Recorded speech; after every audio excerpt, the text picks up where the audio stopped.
ఇవన్నీ అవాస్తవాలా, ఇందులో వాస్తవాలు లేవా? ప్రభుత్వం చెప్పాల్సిన అవసరం ఉంది ఖచ్చితంగా. ఈరోజు గత ప్రభుత్వంలో తినమరిగి బాగా ఇంబడి మమ్మడిగా సంపాదించుకొని తిని ఈరోజు కాంగ్రెస్ పార్టీకి వచ్చిన పటాన్చెరు ఎమ్మెల్యే యొక్క ఆస్తులు దాదాపు 80 కోట్ల రూపాయల ఆస్తి ఈరోజు మరి ఈడీ ఎన్ఫోర్స్మెంట్ అండ్ డైరెక్టరేట్ వాళ్ళు అటాచ్మెంట్ చేసుకున్నారు. మరి వీళ్ళు వచ్చింది ప్రజల కోసం అని చెప్తారు, ప్రజలను కాపాడుకోవడం అని చెప్తారు, ప్రజలకు మేలు చేయడానికి మేము పార్టీలకు వచ్చినామని చెప్తారు, ప్రజల సంక్షేమం కోసం మేము పార్టీలకు వచ్చినామని చెప్తారు.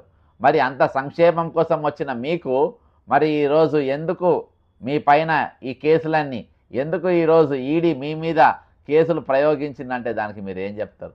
ఈడీ ఎందుకు మిమ్మల్ని టార్గెట్ చేసిందంటే ఈరోజు మీ దగ్గర సమాధానం లేని పరిస్థితి చాలా స్పష్టంగా మనకు కనబడతా ఉంది. ఇక వీళ్ళిద్దరి పైన దాదాపు 800 కోట్ల రూపాయలు ఈరోజు ఈడీ మైపాల్ రెడ్డి మళ్ళీ ఈ బ్రదర్స్ దగ్గర ఈరోజు వాళ్ళ ఆస్తులు మొత్తం అటాచ్మెంట్ చేసుకున్నటువంటి పరిస్థితి మనందరికీ కూడా తెలుసు. ఈరోజు చాలా దీనిపైన ఎక్కడ కూడా డిబేట్స్ ఉండేవి, దీని మీద ఎక్కడ కూడా చర్చ జరిగాయి. ఎందుకంటే వీళ్ళు కాంగ్రెస్ పార్టీలా చేరిండ్రు. ఈరోజు ఈడీ కేసులు ఉన్న కేడీలు వీళ్ళంతా. ఈరోజు ఈడీ కేసులో ఎవరెవరి మీద ఉన్నాయి? ముఖ్యమంత్రి మీద ఉన్నది. ముఖ్యమంత్రికి కూడా ఇటువంటి కేసులో ఉన్నోళ్ళే వాళ్ళకి కావాలి. ఎందుకంటే వాళ్ళైతే పైసలు ఉంటాయి, వాళ్ళు ఎంత డబ్బు అంటే అంత డబ్బు ఇస్తారు. అక్కడికి వెళ్ళి పోటీ చేసిన వాళ్ళని పక్కన పెడతారు. పక్కన పెట్టి ఈరోజు వాళ్ళకు కావాల్సిన వ్యక్తులు ఎవరంటే వీళ్ళు డబ్బులు ఇవ్వగలుగుతారు, వీళ్ళైతే మాకు మంచి జరుగుతుంది కాబట్టి ఇటువంటి వాళ్ళని పెట్టుకోవాలని ఈడీ ఒక ప్రెస్ నోట్ రిలీజ్ చేసింది. Director of enforcement Hyderabad zonal office has provisionally attached several immovable and movable properties amounting rupees 80.5 crores under the provisions of the Prevention of Money Laundering Act PMLA 2002 in connection with an ongoing investigation in a case related to illegal mining by Messrs Santosh Sand and Granite Supply. ఈ రోజు ED అనేది తేల్చేసింది ఇవి మొత్తం అక్రమైన ఆస్తులు. వీళ్ళు గెలిచింది ఎక్కడ? బీఆర్ఎస్లో గెలిచి ఏ గుర్తు మీద గెలిచిండ్రు? చే గుర్తు మీద లేదు, కారు గుర్తు మీద గెలిచిండ్రు. ఈరోజు ఏ పార్టీలకు వచ్చిండ్రు? కాంగ్రెస్ పార్టీలకు వచ్చిండ్రు. దేనికోసం వచ్చిండ్రు? రక్షణ కోసం వచ్చిండ్రు, దోపిడీ కోసం వచ్చిండ్రు, దొంగతనాల కోసం వచ్చిండ్రు. వాళ్ళు చేసుకున్న దానికి రక్షణ ఇవ్వగలుగుతారు, మరొక సాతి ఇవ్వగలుగుతారు. ఎవరు వీళ్ళ సాతి, ఎవరు వీళ్ళ దోస్తు? మళ్ళీ ఈడీ కేసులో ఉన్నటువంటి ముద్దాయి వీళ్ళకి దోస్తు. ఈడీ కేసులో ఉన్న నాయకుడు ఎవరు? శ్రీమాన్ రేవంత్ రెడ్డి గారు, తెలంగాణ ముఖ్యమంత్రి రేవంత్ రెడ్డి గారు, the brand ambassador of anti corruption bureau. అర్థమైందా? ఆయన నాయకత్వంలో వీళ్ళు కాంగ్రెస్ పార్టీలో ఈరోజు ఉన్నారు. కానీ ఈరోజు మరి పార్టీ ఐడియాలజీ ఏం చెప్తుంది? ఇసోంటోళ్లను పార్టీలో పెట్టుకోవాలని చెప్తుందా? వీటిపైన ఈరోజు ప్రభుత్వం సమాధానం చెప్పాల్సిన అవసరం ఉన్నది. ED initiated investigation on the FIRs registered by the Patancheru police Telangana where it was alleged that Messrs Santosh Sand and Granite Supply represented by its proprietor Gudam Madhusudan Reddy, ఓ పక్కన ఉన్నాడు ఈయన, Gudem Madhusudan Reddy and others have cheated the government by carrying out excess mining in the assigned quarry area and also carrying out illegal mining in unassigned government land, thereby causing huge revenue loss to the government to the tune of rupees 39.8 crore towards royalty payable by wrongfully enriching themselves to the tune rupees 300 crores from the illegal mining carried out by them. ఈరోజు దాదాపు 300 కోట్ల రూపాయల mining వీళ్ళు చేసిండ్రు. ఈరోజు ప్రభుత్వానికి పెద్ద ఎత్తున ఈరోజు నష్టం చేసిండ్రు. అసోంటి వ్యక్తులే నాకు కావాలంటున్నారు రేవంత్ రెడ్డి గారు. ఇసోంటోళ్ళే నాకు కావాలి, ఇట్లా ప్రభుత్వాల ముంచేటోళ్ళు నాకు కావాలి, జనాన్ని ముంచేటోళ్ళు నాకు కావాలి, ఈరోజు అక్రమ మైనింగ్ చేసేటోళ్ళు నాకు కావాలి. నా మీద ఎన్ని ఈడీ కేసులు ఉన్నాయో అన్ని ఈడీ కేసులు ఉన్నోళ్ళే నన్ను కావాలి. ఈ దేశాన్ని ముంచేటోళ్ళు నాకు కావాలి, ఈ రాష్ట్రాన్ని ముంచేటోళ్ళు నాకు కావాలి, కబ్జా కోర్లు నాకు కావాలి. అటువంటి ఎమ్మెల్యేలు ఏ పార్టీలో గెలిచినా పర్వాలేదు, నా పార్టీలోకి రమ్మంటున్నారు రేవంత్ రెడ్డి గారు. అందులోనే ఈ బ్రదర్స్ ఇద్దరు నిలబడ్డారు. వాళ్ళకు ఈడీ ఈరోజు వాళ్ళపైన కొడలా జులిపించింది. 80 కోట్ల ఆస్తులు వాళ్ళే జప్తు చేసుకుంది.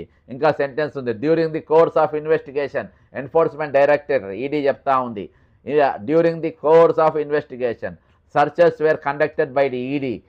వాళ్ళు మొత్తం సర్చ్ చేసినట. Inter alia resulted in the seizure of numerous original property documents from the possession of Gudam Madhusudan Reddy, proprietor of Santosh Sand and Granite Supply. Further investigation revealed that though the properties were in the names of different persons, the beneficial owner of these properties Gudam Madhusudan Reddy, brother of Maipal Reddy, MLL of Patan Cheru, the close associated lovable by the Chief Minister of Telangana, who is also facing the enforcement cases. అర్థమైందా? అసొంటోళ్ళు వీళ్ళకి కావాలి. Examination of the purported owners of these properties revealed that they were benamis of Gudem Madhusudan Reddy. ఈరోజు బినామీలను పెట్టుకున్నారు. నేను అనేకమైన కేసులు బినామీలను పెట్టుకుంటానని చెప్పి పెట్టినా ఈరోజు మనం చూస్తూ ఉన్నాం. ఏది మిస్టర్ రంజిత్ రెడ్డి ఎమ్మెల్యేని పెట్టుకొని, రంజిత్ రెడ్డి ఎక్స్ఎంపీ చేవెళ్ళ, ఇప్పుడు ఆయనను పెట్టుకొని 10,000 కోట్ల విలువైనటువంటి రిసార్ట్స్ ఎంతకు? కేవలం 300 కోట్ల రూపాయలకు వాళ్ళు నాకేసారు. అర్థమైందా? పుప్పాలగూడలో ఉన్నటువంటి అక్కడ మన జితేందర్ రెడ్డి వాళ్ళ సడ్డకులే అక్కడ భూములు, వెస్టర్న్ కన్స్ట్రక్షన్స్ అక్కడ అదేవిధంగా ఇక్కడ లియోనియా అక్కడ ఈ మొత్తం ఈ రెండు కలిపితేనే దాదాపు ఒక 40,000 కోట్ల రూపాయల ఆస్తులు ఈరోజు కేవలం తక్కువ డబ్బుకు నొక్కేసినటువంటి పరిస్థితి. పేదల భూములు గుంజుకొని ఈరోజు వాళ్ళ ఉన్నతమైన అపార్ట్మెంట్స్ గట్టి లాక్కున్నటువంటి పరిస్థితి. It was further revealed that the mining licence was granted by government to Santosh sand and granite supply and them to subcontracted the same to GVR Enterprises. ప్రభుత్వానికి తెలియకుండా వీళ్ళు GVR a partnership firm of Gudem Madhusudan Reddy and G. Vikram Reddy అంట. The subcontracting was investigation also revealed that the illegally mined products are majority sold in cash and the name direct మొత్తం డబ్బులతోని క్యాష్తోనే direct లావాదేవీలు జరిగినాయంట. అది బినామీల పేర్ల పైన. ఇది ఈడీ చెప్తా ఉంది. బక్క జెర్సన్ తయారు చేసిన కథ కాదు, ఇది బాజాబ్తా ఈడీ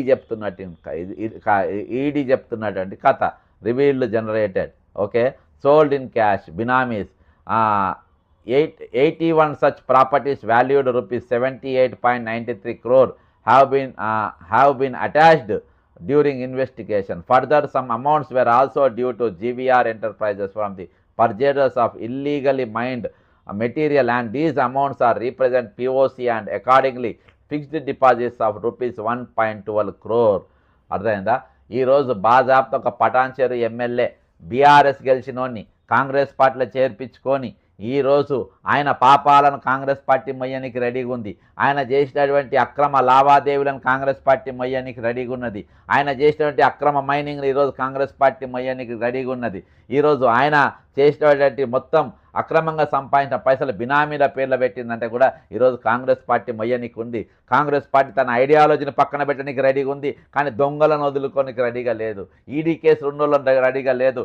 ఓటుకు నోటు రెడ్ హ్యాండ్గా దొరికినటువంటి వ్యక్తులను పక్కన పెట్టుకునే పరిస్థితి ఈరోజు పక్కన పెట్టిన పరిస్థితి లేదు.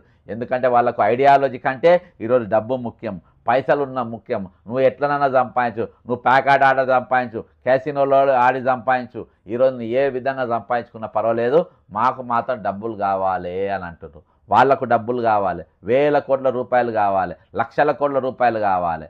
ఈరోజు జనానికి మాత్రం వద్దు. వాళ్ళు చేసిన కష్టానికి రావాల్సిన ప్రతిఫలం వాళ్ళకి ఇయ్యరు. అర్థమైందా? వాళ్ళు దాదాపు వాళ్ళ జీవితం అంతా దారబోసిన దానికి వాళ్ళకు రావాల్సిన పైసలు వాళ్ళకి ఇయ్యరు.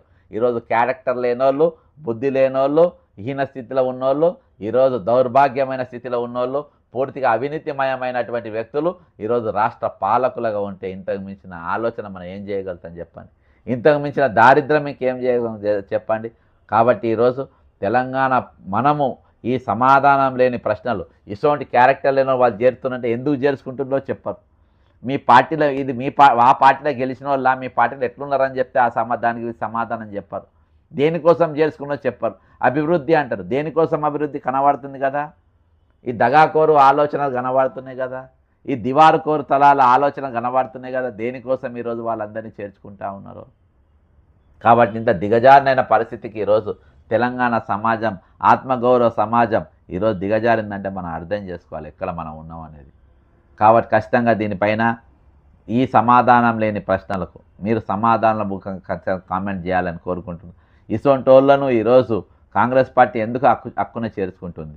కాంగ్రెస్ పార్టీ ఐడియాలజీ ఈరోజు మీరు ఏమైనా మార్చుకున్నారా? ఈరోజు దేనికోసం ఈ అవినీతి పరులైన అధికారులను, అవినీతి పరులైనటువంటి ఇటువంటి ఎమ్మెల్యేలను, అవినీతిమయమైనటువంటి ఇటువంటి ముఖ్యమంత్రులను పెట్టుకొని ఈరోజు కాంగ్రెస్ పార్టీ ఏం చెప్పాలనుకుంటుంది? ప్రజలకు ఏం చెప్పాలనుకుంటుంది? సమాజానికి ఏం చెప్పాలనుకుంటుంది? సొసైటీకి ఏం చెప్పాలనుకుంటుంది? ఎదురుకు పోవాలనుకుంటుంది? ఖచ్చితంగా దీనిపైన కామెంట్ చేయండి, దీన్ని షేర్ చేయండి. అంతేకాకుండా మీ విలువైన ఏమైనా సూచనలు ఉంటే కూడా మాకు తెలియజేయండి. జై తెలంగాణ, అమరవీరులకు జోహార్లు.